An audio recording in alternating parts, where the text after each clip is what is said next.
Welcome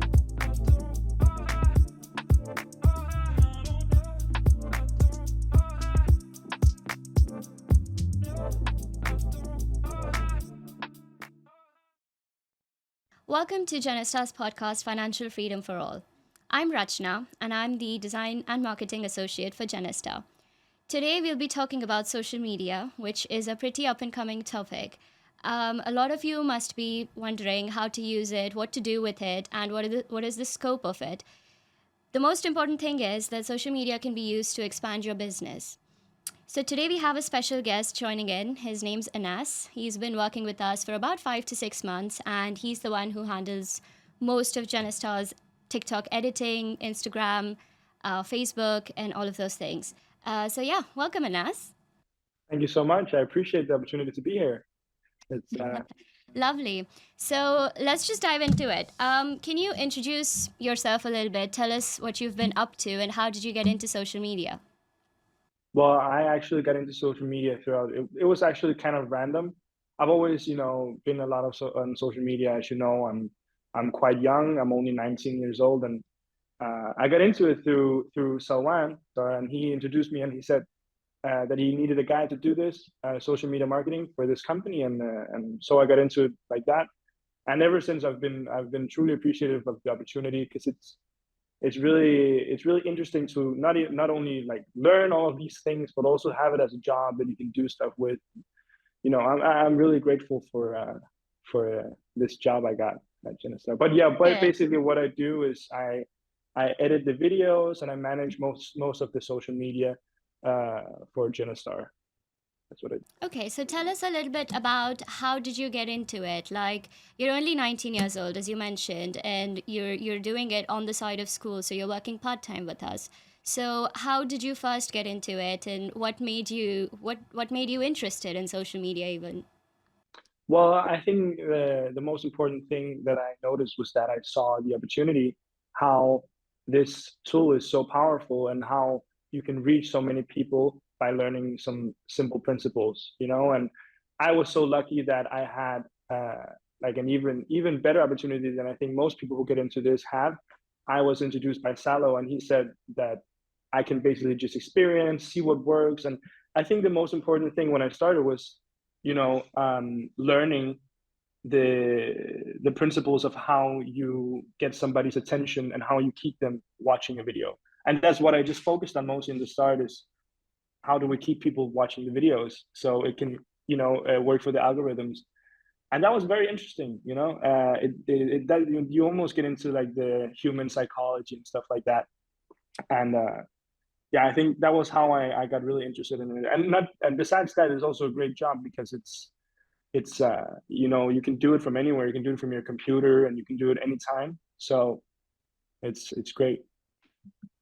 As you know, the attention span of people is getting shorter and shorter.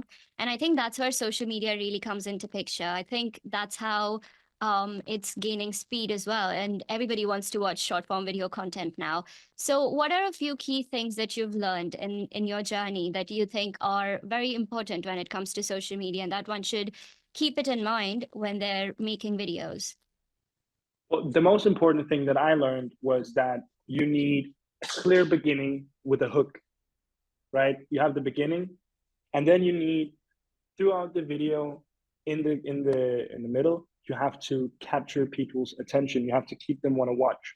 And then at the end, you need a reward or a payoff. So if I start out a video by saying, this is how you do this, and then let's talk about, for example, it has to have relevancy to the viewer as well. If it's somebody who loves tires, for example, to see, this is how you fix your tire in 5 minutes. I wish I knew this 5 years ago. So you have a clear statement in the start where you hook them. You tell them, this is how you do this.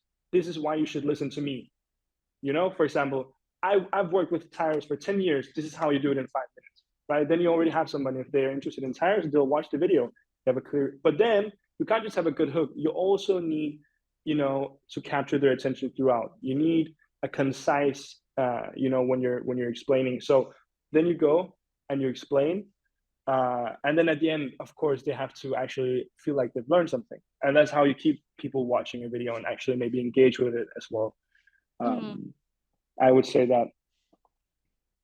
Actually, I think also I should ask you, like, what is your role at Genestar, and what do you do, and how did you get into all of this? I joined Genestar about 2 years ago, and since the day I joined, I was very excited to get on the social media journey because I just think it's such a good tool to have for any company, really. And as a person who works for the marketing side of it, I was very excited, and I really wanted to, expand it on social media, get the word out. I think it's such a powerful tool because you have a large audience on social media. You can literally reach out to anybody in the world. This could be somebody who is not even in the UK. It could be somebody who's in China or like Australia, and they would still see your content. So I think as a business, Genestar has a really good market, and they have a very important product that they try to sell, which is the financial plan.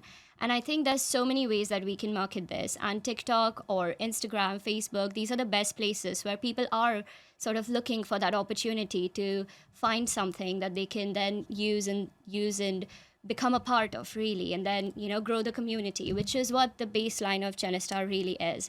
So when I first got to know that we're finally doing it and we're launching it, and obviously you're going to be the one helping us, I was quite excited. And I think TikTok was one of the platforms that I genuinely wanted to try out because I hadn't done TikTok marketing before. I had worked for Instagram, and I'd done Facebook as well, but I hadn't done TikTok. And so it was quite an exciting time, and I think it's going really well because we first started off with Jeff's video, so we started Jeff's TikTok, and that went really well. And so we are now moving it to Genestar's official TikTok, which is also doing really well at this point. And as of now, within a span of 4 to 5 months, we have about 1,053 followers, and our most viewed video actually has 56.5 thousand views, which is really great. And I think these numbers are so important because it just means that we're doing something right, really. And so yeah, that's how I got into the whole social media thing, and that's how I think it really helps Genestar kind of get the word out there, get more people involved, and really propagate the mission of the company. So I think social media really is about finding your niche, finding your target audience. It's so important to know who it's going to appeal to, but it's not always the case. Somebody who's completely out of your niche might also be attracted. And I think that's such a good way to expand because someone might not even know that they need something. And if your company comes across, it just becomes a thing, and you never know what content might pique your interest. I totally agree with you. I think the fact that you can, with a video that's, we made that almost for free. Obviously, we were working and stuff, but the video, we didn't pay for any ads. We actually got it out to 56,000 people without paying any money. So I think that's really interesting how if you use the principles of how to reach out to people, you can actually reach out to so many people. And this is a video where there's other videos that reach millions and millions of people. And companies normally, how much money do they normally pay to reach out to millions of people? That's insane amounts, right? So the fact that you can use social media to your advantage and get out and reach out to so many people is, I think, is interesting. And I want to ask you, what do you think are some of the biggest challenges that you faced when you started doing the social media? I think one of the biggest challenges that I've faced while doing social media is just trying to hit the mark, trying to know what is going to work and what is not going to work. So much of social media is just hit and trial. You have to try a lot of different things. You have to try different timings. You have to try different platforms, captions, hashtags. There's a lot of things, and it can be a bit overwhelming. But once you get a hang of it, it's quite easy. And the best thing is each social media platform basically gives you like a section where you have like insights. So you have the metrics. You can see what's doing good, what's not doing good, or what timing works for you, what kind of audience is viewing your stuff, your videos. So I think that's one of the challenges where it's really difficult to understand and navigate in the beginning, but then it gets easier as you do it more often. Hmm. So, yeah, I think overall, there's a lot of different ways that you can use social media. And I think it's just so important to understand how you can use it to your best interest, really. What works for your brand, what works for your target audience, what is the message that you're trying to put forward. And I think these are just a few things that we need to remember moving forward, like, when we're doing social media. Um, so, kind of coming down a step from there, what do you think are like a few first steps, if you will, that people need to follow, if they're trying to start a new social media platform and they don't know anything about it? So, what do you think should be a few things that they should keep in mind? Well, I think it varies. For me, me having done social media for a while now, I think the key points are understand your audience, find out who Mm-hmm. you're trying to reach, and then follow the attention principles or the viewer retention principles. You need to understand like how you keep them watching. You need to understand what they want to know and how you can provide that knowledge or that value. I think that's what that's the most important thing that I learned. I think also one of the most important things that I learned was that uh, look at people who are doing the same as you. Look at the big accounts who are selling the same thing as you're selling, or look at the big accounts who are yeah, just doing the same thing as you, and basically you can just replicate that, but add your own twist. Sometimes we'll see people doing one thing, and then we'll like, this is great, and we can see it's doing very well. We'll try and do the same thing, but with our own company. And maybe sometimes when you do that stuff, you also get a new idea. You're like, oh, what if we did it like this, or what if we did it like this? And then suddenly you have your original own thing. I think that's a great way. Replicate, but also be creative as well. Put some originality in there. Yeah, exactly. um, yeah, I think the best thing is that there are so many platforms like Canva, CapCut, all of these different platforms available for people to use for free, really, and they can create beautiful posts and videos and all sorts of content on there. So I think a lot of people do get overwhelmed thinking, how am I going to do this, and how am I going to be consistent with this? And I think the most important thing is to remember that there are a lot of tools available. They're very easy to use. Most of them are even free. And all you have to do is just take your phone out, film yourself, do a quick video, put it onto CapCut or Opus, or one of the video editing softwares, and it gives you a video, and then you can literally use it and try different things out. I think one important thing about social media is also consistency. I've noticed that the more consistently you post videos, the better it is. But obviously, you're the one who edits videos for us. So, what is your opinion on that? I agree. I mean, I think quality is great, but you can never beat consistency. If you only post one video a month or something, you'll never beat the guy who's posting five a day, right? Mm, If you're posting 5 videos a day, at some point during the next month, something is going to go viral and you're going to gain a bunch of followers. But of course, there is also a limit. It depends on what you want to do, like how much you're going to post, of course. What's your goal? What's your endpoint? That also determines how much you're going to post. mm, For Genestar, obviously it's a company. You can't be posting five TikToks a day. People are gonna because it's also being posted on Instagram, and people are gonna be like, okay, yeah. this is too much. Maybe I should unfollow. Um, the thing is, anybody can do it. That's the thing. You don't have to be super smart. You don't have to be a genius. You don't have to have an expensive computer or an expensive phone. If you have a Mm, phone, you can do it, right? If you have a phone, you can download TikTok, it's free. You can download CapCut, it's free. And you can go watch YouTube videos on how to capture attention, how to edit your videos. Anybody can do this. Before I worked for you guys, I had no idea about editing. And now I'm actually in a place where I can bring value. I actually have a valuable skill that I can sell, mm, so I think that I think that's the also a key point, as you said. Anybody can do this, and it takes time and it takes work, of course. But it's I think it's a great skill to have, and money is where attention is, right? mm. Yeah. So, how do you think that a business can maintain its authenticity? There's so many tools available. Um, a lot of people use them, and as you said earlier as well, people will also replicate. So, how do you find it that you try and stay authentic? And what's like the most, yeah, how have you handled that in Genestar so far? I actually thought about that because I was talking to one of my friends and I was showing like what we're doing, right? Mm, And I'm telling about, yeah, I'm looking at these big accounts and they're doing it like this and they're doing it very well, so we're gonna do it like this. And he said like, I think that's stupid. I think you should try and do something new, try and do something different.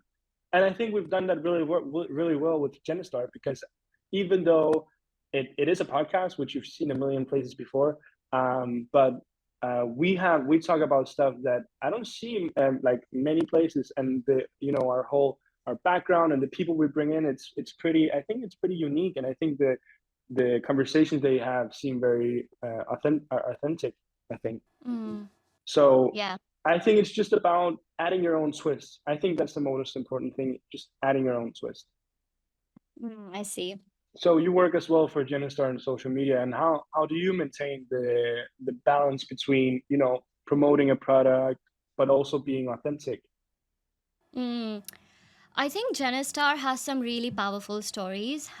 There's a lot of success stories, and I think stories always perform well on social media. Every time you give people a little piece of your life, if you tell them something from a personal experience, that always does well on social media, in my opinion.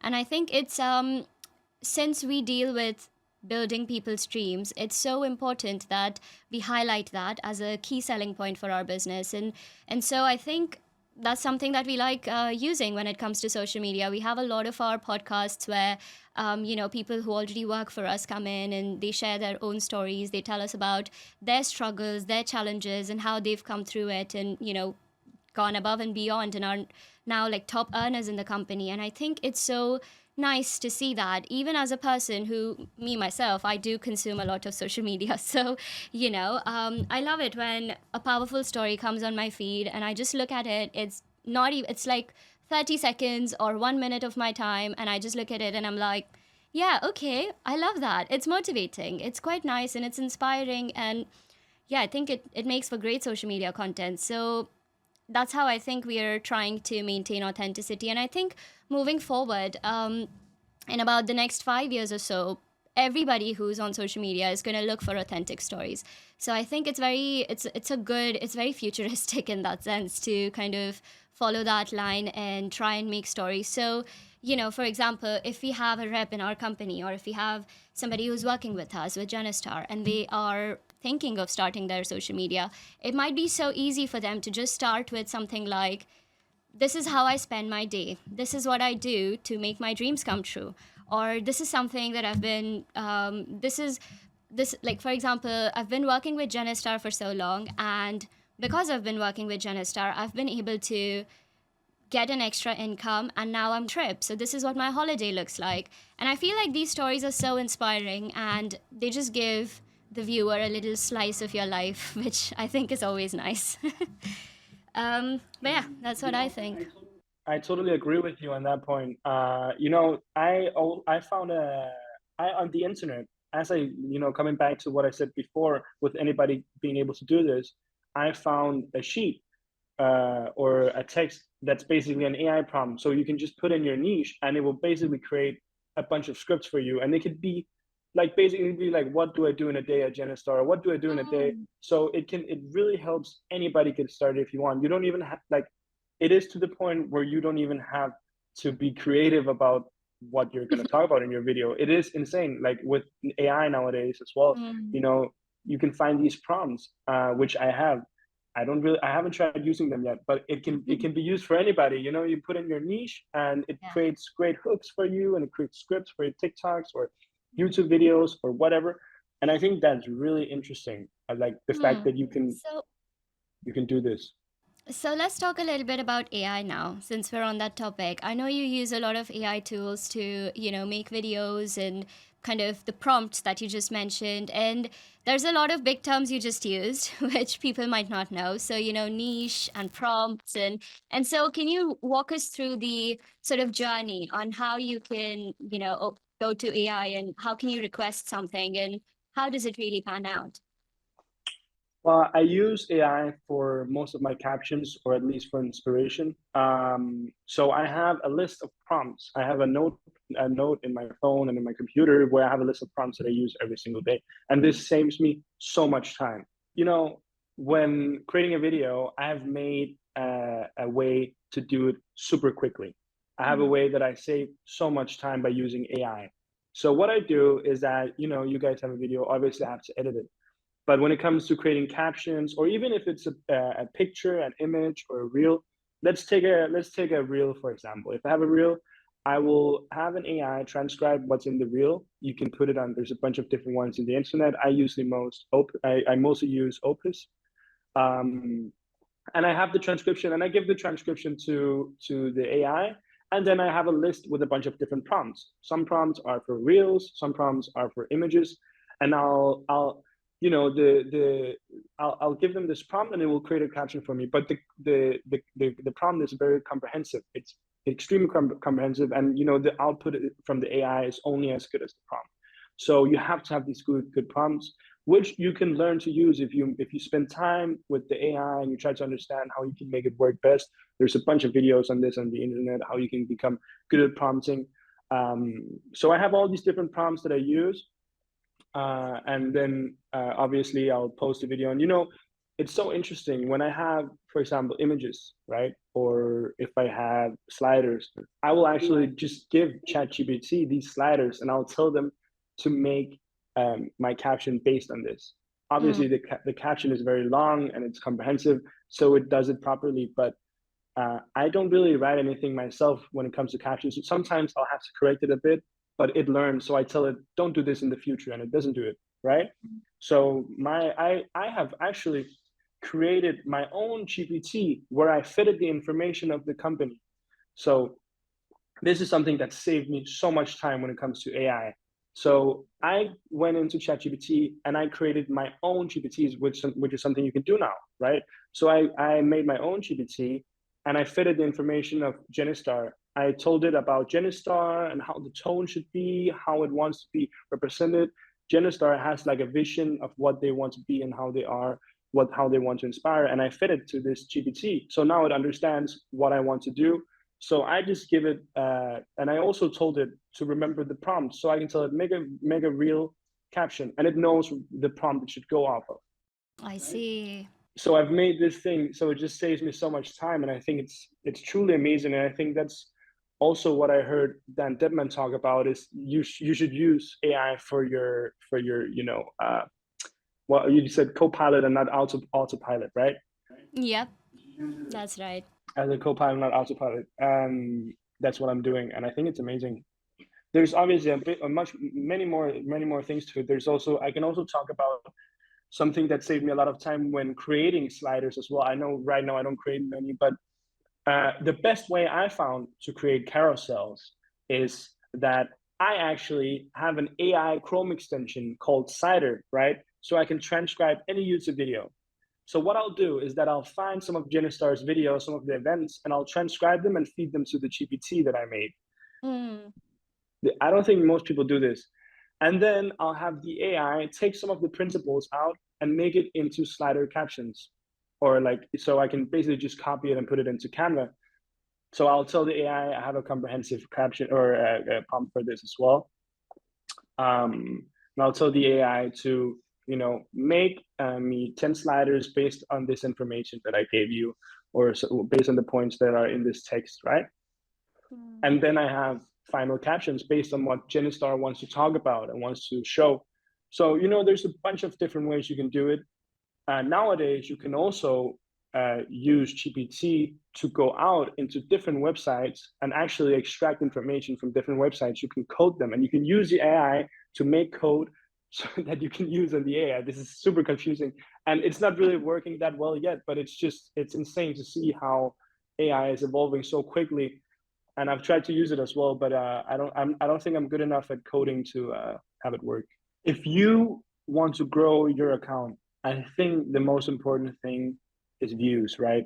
I think what likes and comments and shares, well, all of these things do is that they boost your views.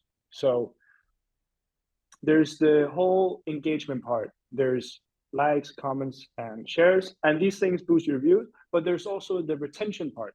How long do you keep somebody watching the video? And it's different from platform to platform. If we talk about TikTok and Instagram, they care more about retention than likes. I've had multiple videos that's had an engagement rate of about 20%, right? Where 20% of the engagement rate means 20% of the viewers will have engaged with it, liked it, or commented, right?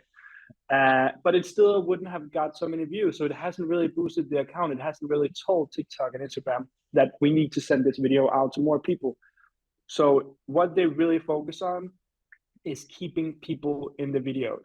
So the metrics I look at the most is the views, because I think that's how you gain a big audience, and it's by getting a bunch of views. If you get 1 million views, you're quite likely to have a few more followers. So I just have a follow-up question. You just mentioned that retention is an important thing when it comes to metrics, and you want people to stay within the video. You want people to the audience to still stay there and watch the whole thing. So what are some different types of things you've tried out with Genestar? When you're making videos for Genestar, I've heard that pace of the video matters. Sometimes it's how you can, obviously the hook is something that would be quite important. But so then what are some of the things that you've tried out? So if you're a company, the whole goal of Instagram or TikTok or these platforms, they want to keep you in their platform. They want to keep watching TikToks. So if you can have people, when they watch your videos, stay on TikTok, stay on the platform, TikTok will reward you. And what I've done is I've made a recipe. On how to create a viral video. So I have a little document on my phone that I call Viral Tactics. And it basically talks about hooks, it talks about loops, it talks about how you tell a story, it talks about how you should set up the whole thing, right? It's quite comprehensive, but I can talk about a bit of it. So if you don't know what a hook is basically an early statement. There's a visual hook, and there's talking hooks, just normal, verbal hooks, exactly. And the verbal hooks is basically, you start a statement, you say, this is the most important thing I learned, as I talked about earlier, right? And then there's loops. No, sorry, let's go back to the nonverbal, the visual hooks. The visual hooks is basically where you put a text that makes people want to watch the video. So you see this a lot on TikTok and Instagram, and the Reels and the TikToks. You'll see people writing at the bottom either the caption or make a caption on the video where they say they will say something about how to hack your brain, for example. That's what I wrote for the Jeff TikTok that had 56,000 views. I said how to hack your brain, and then he talks about how you can use your brain or the nature of your brain to your benefit, right? Advantage. To your advantage. So and then there's loops. Loops are where you cut the video in the middle, and then so if you have a hook in the middle of a video, something that might be a good hook, then you can cut the video. So you start it from where the hook is, and then you cut it throughout the video. So when it ends, it keeps going into the same video. It's kind of hard to explain, but I'm sure you've seen it before. But I'm so surprised that social media it's quite creative, I think. There are so many ways to hack this. As you said yourself, the hooks and the loops and, all of these things. And it can be quite overwhelming. I think it can be a bit scary almost. If someone who's not used social media before really wants to, get their business out there. So do you have any advice that you would potentially give to a 50-year-old person or a 40-year-old person who's looking to start their social media? As somebody that has done digital marketing for a while, my best advice for 50 or 60 years old would be have fun with it, be creative, and stop caring what people think. Of course you have to understand, your audience. You have to understand, what are the successful pages is doing. If you want to make a personal brand, look at what people who have a big personal brand does, but the most important thing is just have fun with it, and then suddenly something will work. and something won't work, and then you'll see, okay, this is working, let me try and do more of this and more of this, and then suddenly you find, okay, this is my spot, this is how I'm supposed to be. I think that's the most important thing. That's good. So Raj, I wanted to ask you, what would you say to younger people who are spending too much time on social media? So, one piece of advice that I'd like to give younger people who, use a lot of social media is that they just need to come out for air every once in a while. That's the thing about social media. It's so accessible and everybody, can use it, and it's literally at your disposal. It's literally in your phone. You can carry it everywhere, and it's so easy to get lost in there. So, I think for younger people, it's very important that they realize there are some things that are specifically tailored for social media and some things that are not exactly reality. They're made up for social media, and so it's very important to draw a line. I think screen time is one thing. People need to keep in mind what their screen time is like. I think when it comes to social media, it's very easy to get lost in it. It's very easy to fall down a rabbit hole and keep watching because doom scrolling is a thing. So people just keep going and going and going, and your feed never ends. That's one of the marketing tactics that I guess TikTok and Instagram and all of these platforms really use to keep people on the platform. But so I think for younger people, it's very important to just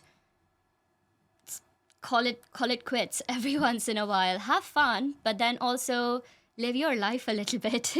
Go out in the world and just enjoy. But yeah, so I think that's one of the downfall.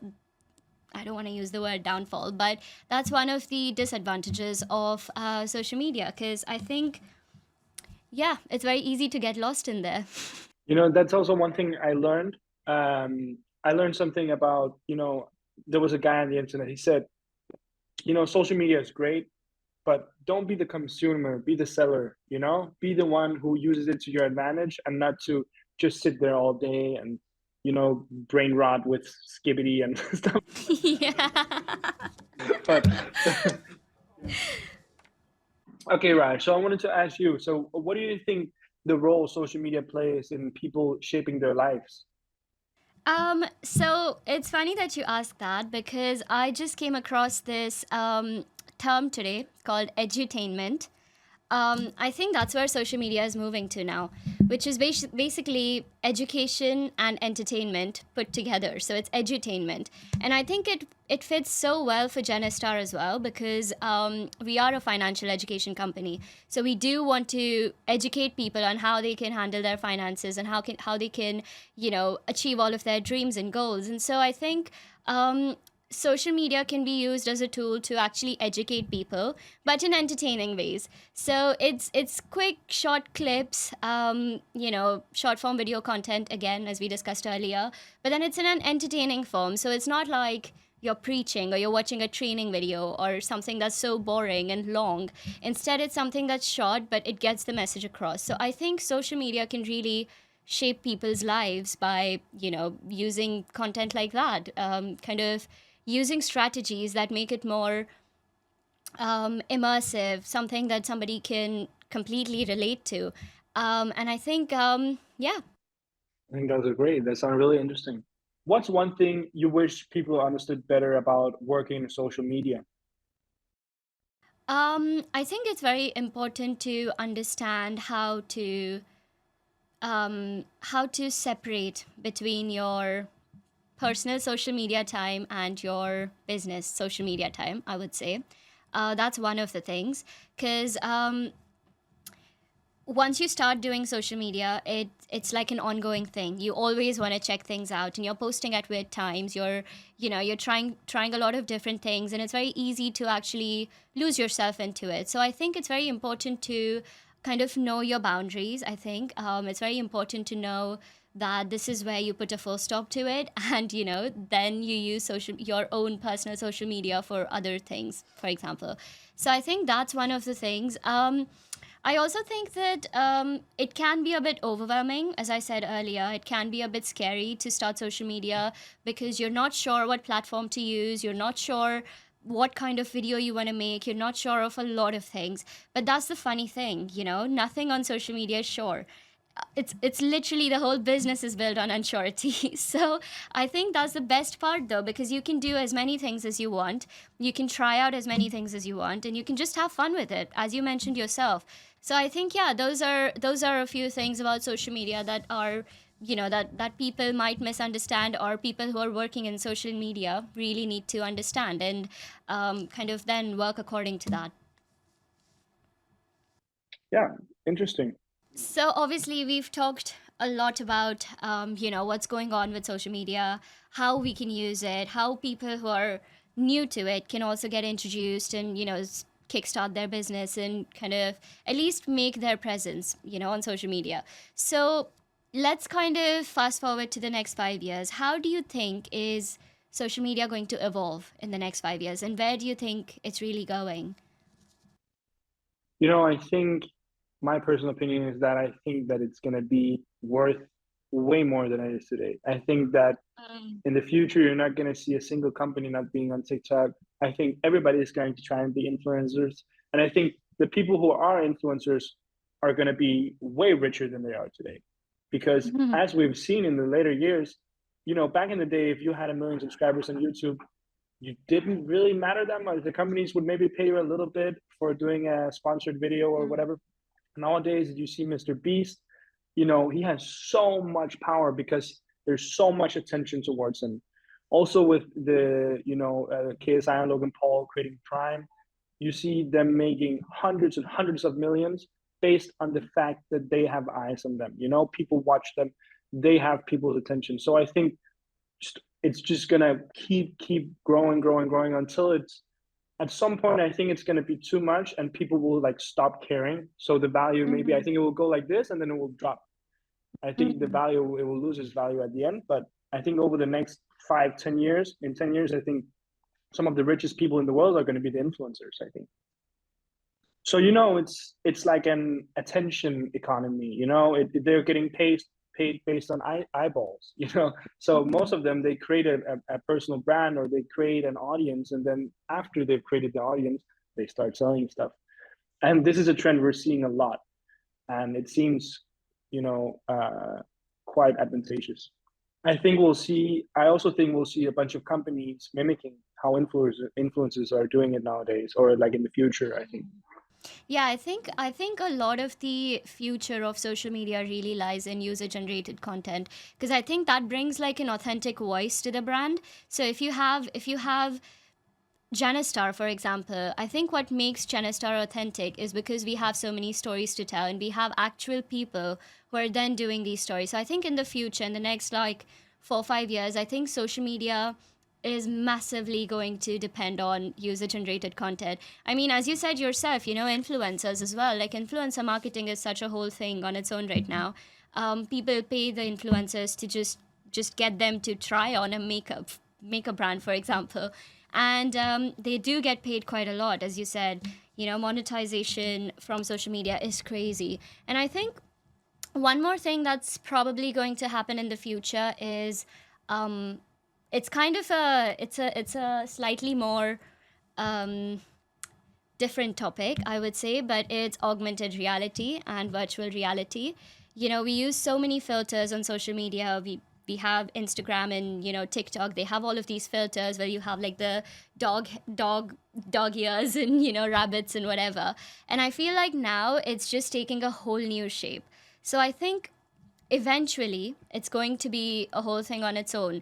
And the best thing about it is, if we don't participate and kind of become a part of it now, then later on it's going to be more and more difficult to become a part of social media. So I think the way I see it, and what I really think, is that we need to jump on the bandwagon now rather than later, because later on it might be something that then will make us feel like we're left out and left behind.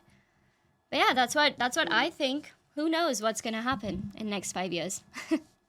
Well, so how do you think augmented and virtual reality can relate to social media? Well, as I said, like the whole metaverse concept with Facebook is one of the things, but then also they're trying to create a digital space, kind of like an immersive space. And I think eventually, at some point, platforms like TikTok, Instagram, they're going to try and integrate them. For now, as of now, we do have 3D filters on TikTok and Instagram and all of these places. So it's kind of making it's entering. You can see that it's getting there, but it's not there yet. And I think in the next few years, it's gonna be like I'm literally sitting here, but then with the use of these social media platforms, I could literally be anywhere. you know, combine that with AI, combine that with all of these other tools that are available, and it's just going to be so much easy to create videos without actually being there or without actually, doing the whole thing.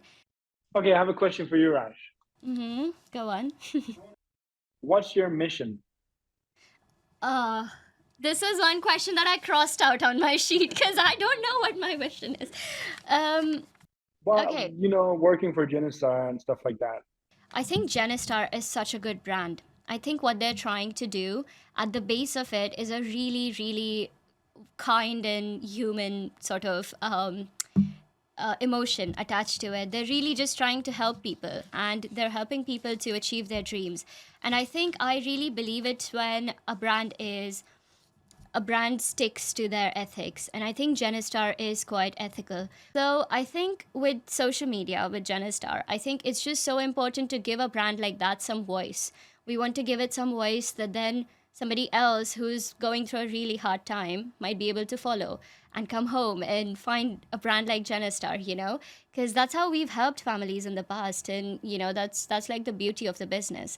So I think with social media, the mission really is to get the brand out there in whatever ways possible. And social media is one of the tools that we're trying to use right now, trying to get it out there. So I think if more people start using it, as I mentioned earlier, user generated content is something that's going to be peaking soon. So I think if people start using social media more, people who work for Genestar, it's just going to be such an easy way to get more people involved and to reach out to somebody who might be struggling, without even knowing, and then you'll end up helping them. So I think that's kind of I would say that's the mission that we're aiming to kind of, get to. That's beautiful. How do you think your job working in social media differs from normal jobs? Well, I'll be honest with you. My job is not only social media, so I don't know if the question qualifies. But let me ask you this question. Let's like flip it around. Um, yeah, so how do you think your job is different? Like working in social media is different from working a normal job? I think working in social media is, I think it's like my dream job, especially as a young guy and how my life is right Mm, now. Because for me, it doesn't matter if you make, 200,000 pounds a year or whatever. If you don't have time to do what you want, if you don't have the freedom to do what you want, it's worth nothing to me. And I love the fact that not even am I learning incredible skills, but I mm, have a job where I have freedom. I can work on my own hours. I can sit in Thailand and work if I want. I can sit in Denmark. I can travel. I can, I think the freedom overrides everything. It doesn't matter how much I would be making on this. As long as I could just live off of it, I'm so grateful. And I think compared to somebody who has maybe a normal 9 to 5, yeah, so I'm not conditioned by time or place, and I can work from anywhere. Because it's social media, you can do it from your phone or your computer. So I think that's amazing, and I that's think that's really how it nice. differs a lot. Yeah. So how is it that you actually settle into this lifestyle? So, do you have like a schedule, or do you? Because obviously, Genestar also offers a part-time opportunity. So, is there any advice that you'd like to give people, who are doing a similar job like you, not in social media particularly, but who are also part-timing with us? So, is there anything that you'd like to tell them? Well, part time is always hard, because then you have one thing you do, and then you have another thing you do, right? So it's always hard, and I would just recommend, I think it's all about discipline. You have to be Mm-hmm. disciplined. There's no way around it, and especially for me, I try to keep a schedule, but I also try to keep my schedule flexible. Um, but I think it's a skill that needs to be learned, and I think it's something that I've been practicing for a long time. I know I'm young, and my discipline is definitely not perfect. I would say it. Someone is laughing as well because Yeah, but it's such a good thing to see that you have that understanding of discipline, because sometimes it's so easy to be distracted, and when you're young especially, there are so many things you want to do. You want to do everything. For example, as you said, you'd want to travel, but then if you know you have a responsibility, and if you know that you want to you know finish, achieve something, and kind of have that feeling at the end of the day that yes, I did that and I made it myself. I think that's a very rewarding feeling, and I think that's where discipline really comes into picture, because then you can you can have 10 things to do, and if you're not doing a single thing well, then what's the point of doing 10 things, for example?